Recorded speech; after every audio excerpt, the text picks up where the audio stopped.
नमस्कार दोस्तों, LAC के एक और एपिसोड में आपका स्वागत है। और आज इस एपिसोड में हम बात करने वाले हैं कि किस तरीके से आसिम मुनीर ने खुद के ही गले के अंदर खुद को ही फील्ड मार्शल घोषित कर दिया है और क्या पाकिस्तान के अंदर तख्ता पलट होने वाला है। इसी के साथ साथ हम बात करेंगे कि किस तरीके से हामिद हमजा एक लश्कर तैयबा का को फाउंडर तौर पर आप उसको मान सकते हैं, उसको भी किसी अननोन गनमैन ने गोली मारी।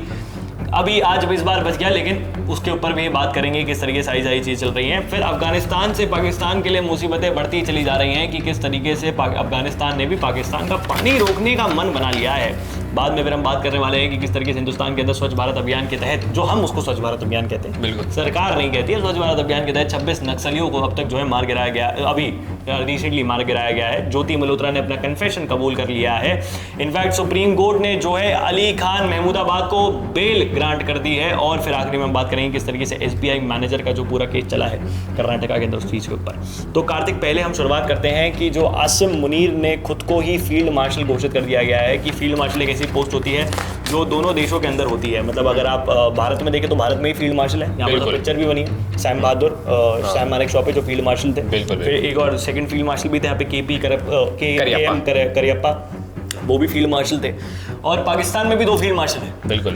दूसरे अभी आसिम मुनीर बने हैं, पहले याकूब 1965 में आयूब खान थे। तो अब इस चीज़ के ऊपर क्या प्रॉपरली सारी चीज़ें एनालिसिस आपको देखने को मिलता है कि ये जो आसिम मुनीर ने खुद को एक फील्ड मार्शल घोषित किया है, क्यों किया है, क्या इसके पीछे कारण हो सकता है? देखिए, अगर अपन ये देखें कि फील्ड मार्शल घोषित किसको किया जाता है तो ये देखने को मिलता है कि अब तक जितनों को भी फील्ड मार्शल घोषित किया है, मैं भारत की बात कर रहा हूँ, यहाँ पर पाकिस्तान की बात नहीं कर रहा, क्योंकि पाकिस्तान की जब मैं बात करूँगा विनर, तो आपको एक अलग तर्क देखने को मिलेगा कि वहाँ पर क्यों फील्ड मार्शल और कैसे फील्ड मार्शल घोषित किया जाता है, या फिर वो खुद अपने आप को बना लेते हैं। तो जैसे कि अगर मैं भारत की बात करूं तो आपने बताया कि पहले थे सैम मानेकशॉ, उन्होंने उस समय किस तरीके से 1971 वॉर के दौरान किस तरीके से उन्होंने पाकिस्तान के खिलाफ गए थे। और जब भारत आज़ाद हुआ था, जब रेड क्लिफ लाइन खिंच गई थी, भारत और पाकिस्तान का बंटवारा हुआ था, उस दौरान उन्होंने कितना इंटेलिजेंस दिखाया था।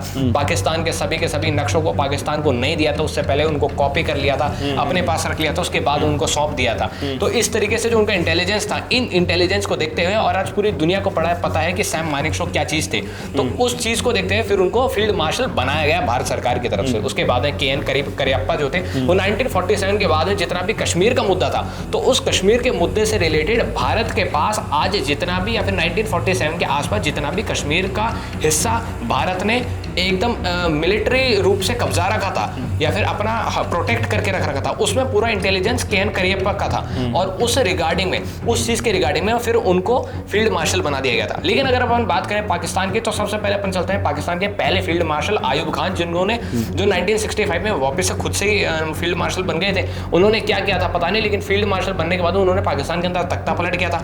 पाकिस्तान के प्रेसिडेंट, प्राइम मिनिस्टर टाइप बन गए थे, लीडर बन गए थे। और उस उन्होंने अपनी लीडरशिप के अंदर भारत के साथ एक 1965 वाली वॉर भी लड़ी थी, जिसको वो हार गए थे। इस तरीके से उनका था, यानी कि कोई ऐसा काम नहीं किया था कि उनको फील्ड मार्शल बना दिया जाए। वो वॉर वो हारे ही थे। फील्ड मार्शल बनने के बाद में उन्होंने क्या करा था, तख्ता पलट ही किया था। कोई आपको ऐसी चीज दिख रही है कि उनको इस कारण की वजह से फील्ड मार्शल बनाया जाना चाहिए? नहीं, पाकिस्तान में तो कुछ ऐसा है ही नहीं। आप जितना झूठ बोलेंगे उतना ज्यादा आप आगे बढ़ सकते हैं। इसी के साथ ही आसिम मुनीर, जो कि अब कह रहे हैं कि अब मैं फील्ड मार्शल बन चुका हूँ, या फिर उन्होंने अपने आप को फील्ड मार्शल बना लिया है, उनका भी यही कहना है। और उनका भी अगर अपन देखें तो हाल ही में क्या कारण दिया जा रहा है, कारण यही बताया जा रहा है कि इंडिया और पाकिस्तान के बीच में जो कॉन्फ्लिक्ट हुआ था, अभी उस कॉन्फ्लिक्ट के दौरान जितनी भी चीजें हुई थी, उसके अंदर आसिम मुनीर ने एक बहुत बड़ा रोल प्ले करा है और पाकिस्तान की यहाँ पर जीत हुई है। एक बात बताइए कि अगर पाकिस्तान की जीत हो गई है तो इंडस वाटर ट्रीटी अभी भी सस्पेंडेड है।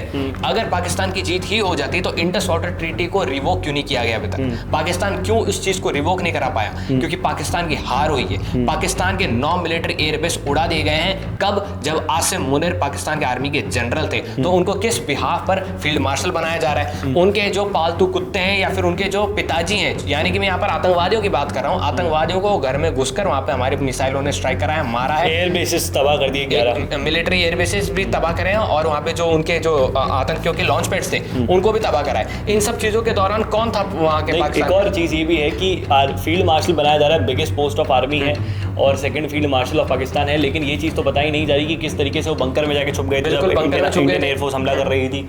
ये चीज तो बताई ही नहीं जा रही कि किस तरीके से चाइना इनको ह्यूमिलेट कर रहा है चाइना इनके जब, मतलब ये अभी पहले तो अननोन सोर्सेज के द्वारा थी ये चीज़ थी, लेकिन अब तो कंफर्म सोर्सेज है कि भाई पहले तो ये है कि शहबाज शरीफ और आसिम मुनीर दोनों में से एक जना चाइना जा चुका है, और अब तो इनका डेप्यूटी पीएम जो इशाक दर है, जो पहले तो फेक न्यूज़ एआई के आर्टिकल दिखा रहा था अपने पार्लियामेंट के अंदर, अब वो चाइना गया है, वहाँ पर उसका कोई स्वागत नहीं किया गया, और चाइनीज ने उसको बुलाया इसलिए कि आओ बैठो बताओ कि हमारे प्रोडक्ट्स किस तरीके से खराब हो गए, क्योंकि चाइना ने इनको एकदम एक्सपायर माल बेचा। अब उसके चाइना की थू हो गई, जो उनकी चेंगोंग जो कंपनी थी, जो जेएफ जो शेयर गिर गए, उसके लगातार शेयर गिर रहे हैं, राफेल के शेयर लगातार बढ़ रहे हैं। तो जस्ट बिकॉज ऑफ पाकिस्तानी, कि हम ये पाकिस्तानियों को पता चल रहा है कि किस तरीके से उनके खिलाफ जो वो प्रोपेगेंडा फैलाने की कोशिश कर रहे हैं, वो कहीं ना कहीं काउंटर आउट हो रहा है, वो खुद की वजह से ही हो रहा है, क्योंकि वो ऐसी हरकतें करते जा रहे हैं। लेकिन जिस तरीके से आसिम मुनीर वाला केस है, उसी के साथ साथ कार्तिक एक बड़ी चीज़ ये है कि जो आमिर हमजा है, आमिर हमजा, इसको अननोन गनमैन गोली मार रहे थे, लेकिन वो गोली पड़ी तो सही इसके, लेकिन ये मरा नहीं। अब इसको हॉस्पिटल ले गए,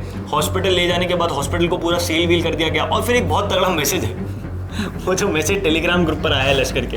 हाँ, वो हुआ ये कि जैसे कि आपने बताया कि वो शॉट मिस हो गया, मेरे हिसाब से अननोन गनमैन ने एक इंटर्न को हायर कर लिया है ना। तो अगली बार से अननोन गनमैन आप पूरी तैयारी के साथ जाइए और ऐसे शॉट आउट मिस मत कीजिए, कंप्लीट एक वो देख रहा है जैसे आप हर बार देते हैं, क्योंकि हमको भी आदत पड़ चुकी है ऐसे शॉट आते हैं। तो फिर अब जो ये सब चीज़ें घटित हुई, तो आपको क्या देखने को मिला यहाँ पर? ये देखने को मिला है कि ये जो आमिर हमजा था, ये लश्कर-ए-तैयबा का को फाउंडर था। तो इसके मरते ही लश्कर के जितने भी ग्रुप हैं, यानी स्टूडेंट हैं, बड़े हैं, छोटे हैं, गुरु हैं, कुलगुरु हैं, जो भी हैं, ये सब जो कुछ भी हैं लश्कर के अंदर, जितने भी लोग हैं, जितने भी आतंकवादी हैं, ये सब इन सब के पीछे डर का माहौल हो गया। तो लश्कर के जो टॉप लॉबी है, उन्होंने एक टेलीग्राम पर ग्रुप बनाया प्रो लश्कर के नाम से, और फिर उन्होंने उसके अंदर एक मैसेज डाल दिया कि अभी अपना समय बुरा चल रहा है, कृपया करके डरे ना, कृपया करके है ना एकजुट रहिए, डर का माहौल है लेकिन डरिए मत, हमारा समय भी थोड़ा बुरा चल रहा है लेकिन आप संभल करके, पाकिस्तानी आर्मी जो है आपके लिए कुछ ना कुछ तो इंतजाम करेगी।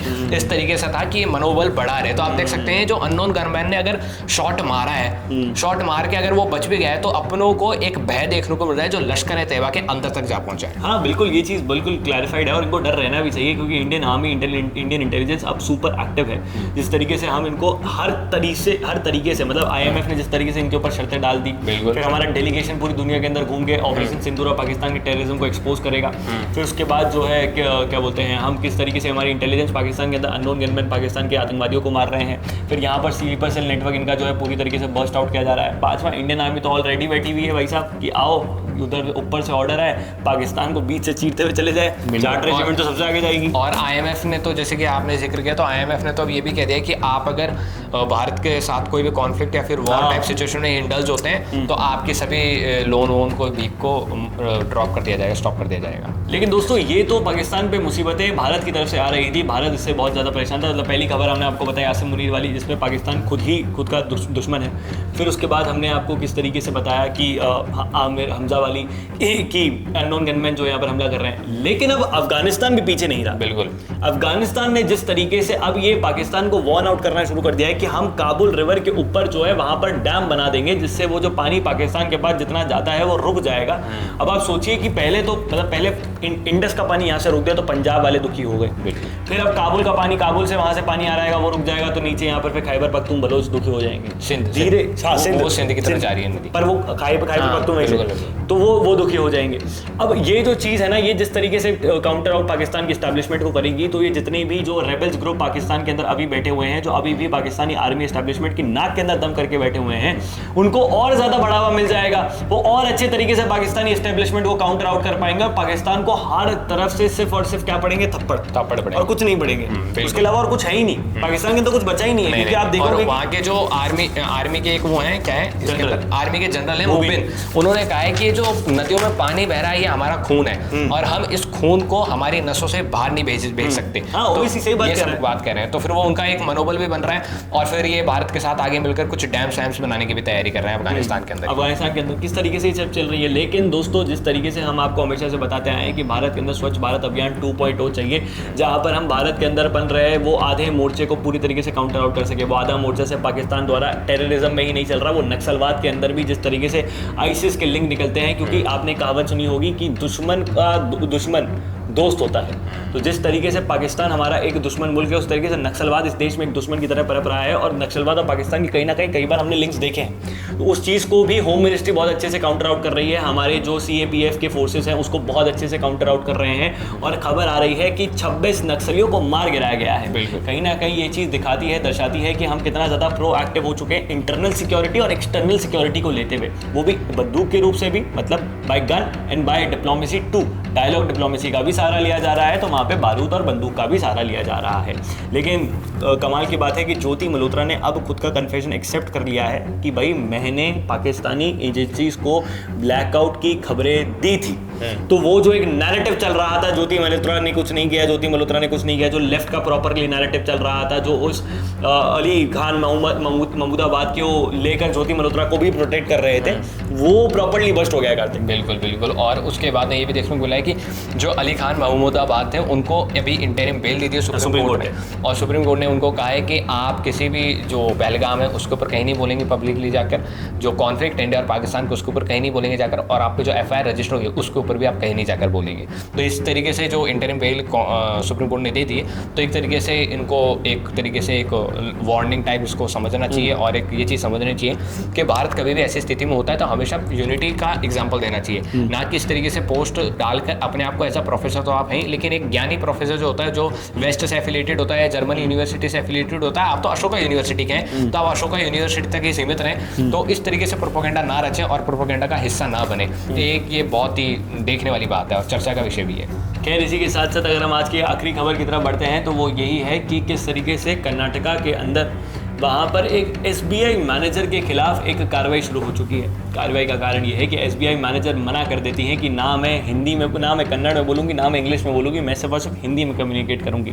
ये एरोगेंस कहीं ना कहीं वो जो लैंग्वेज के ऊपर जो लड़ाई चल रही थी उसको बढ़ावा ही देता है। देखिए, बैंक एक ऐसी जगह होती है जहाँ पर आपको सही में कस्टमर से रिलेशन मेंटेन करने की जरूरत, खास करता है SBI आपको मेंटेन करने की ज़रूरत होती है। तो वहाँ पर लैंग्वेज को एज अ पोर्ट्रे कि मेरा ये कल्चर है, इससे बेटर ये बहुत ही बढ़िया चीज़ होगी। अगर कोई भी कस्टमर आ रहा है उसको बैंकिंग नॉलेज नहीं होती है, इंडिया के अंदर एजुकेशन में बैंकिंग को इतना ढंग से अच्छे तरीके से सबको नहीं पढ़ाया जाता है, तो आपको प्रॉपरली अगर वो अगर वो कन्नड़ में कन्वर्सेशन करना चाहते हैं, कन्नड़ में खुद को एक्सप्रेस करना चाहते हैं, तो प्रॉब्लम नहीं होनी चाहिए। तो SBI मैनेजर की यहाँ पर कहीं ना कहीं गलती है, लेकिन आप इस चीज़ को ध्यान रखिएगा, देश का वेपर्स इस चीज़ को इस तरीके से उठाने की कोशिश करेगा कि वो नॉर्थ वेस्ट से साउथ करने की कोशिश करेगा। ये सब नहीं करना है, छोटा सा इंसिडेंट था, पढ़ लिया, समझ लिया, जान लिया, पहचान लिया, ठीक है, हो गया। SBI मैनेजर का भी ट्रांसफर हो चुका है, वहाँ पे सिद्धरामैया जो कर्नाटका के CM है, उन्होंने भी इसके ऊपर राय रख दी है, टिप्पणी रख दी है, ट्वीट कर दिया, सब कुछ खत्म कर देना चाहिए इसी मूवमेंट पे। इसको north versus south, Hindi versus Kannada करने की कोई ज़रूरत नहीं है। ये एक गलती थी, जो गलती हमने रेक्टिफाई कर दी, फटाफट से उनका ट्रांसफर कर दिया। आगे से सारे बैंक वाले इस चीज़ को ध्यान रखेंगे, बाकी हमें ज़्यादा इसके ऊपर सोचने की ज़रूरत नहीं है। और language is just a way to communicate your feelings, how you are feeling right now, that's it. उसके अलावा और कुछ नहीं है। हिंदी चैनल है, अंग्रेजी में 2 लाइन मैंने भी बोल दी तो क्या हो गया, क्या मैं हिंदी के विरोध में थोड़ी खड़ा हूँ? नहीं, बिल्कुल। कार्तिक चौधरी जाट है, वो कभी अगर हरियाणवी में, मारवाड़ी में मुझसे बहुत अच्छे तरीके से कम्युनिकेट कर लेते हैं, मुझे अच्छे तरीके से नहीं आती है, तो क्या मैं इनके खिलाफ थोड़ी बोलना शुरू कर दूंगा? वो प्रॉपरली एक नॉर्मल सी चीज़ है। तो लैंग्वेज एक कम्युनिकेशन का एक जरिया है, आपको उसी तरीके से उसको लेना चाहिए। लेकिन खुशी की बात तो ये है कि अब अफगानिस्तान की तरफ से पाकिस्तान को बिल्कुल अब वो गिरने वाला है। खैर, आप लोगों की इन तमाम खबरों के ऊपर क्या राय है नीचे कमेंट बॉक्स में लिख के बताइएगा। इस वीडियो को शेयर करें, ज़्यादा लोगों तक पहुँचाएं। जय हिंद, जय भारत, भारत माता की जय, और हाँ, पानी बचाएं।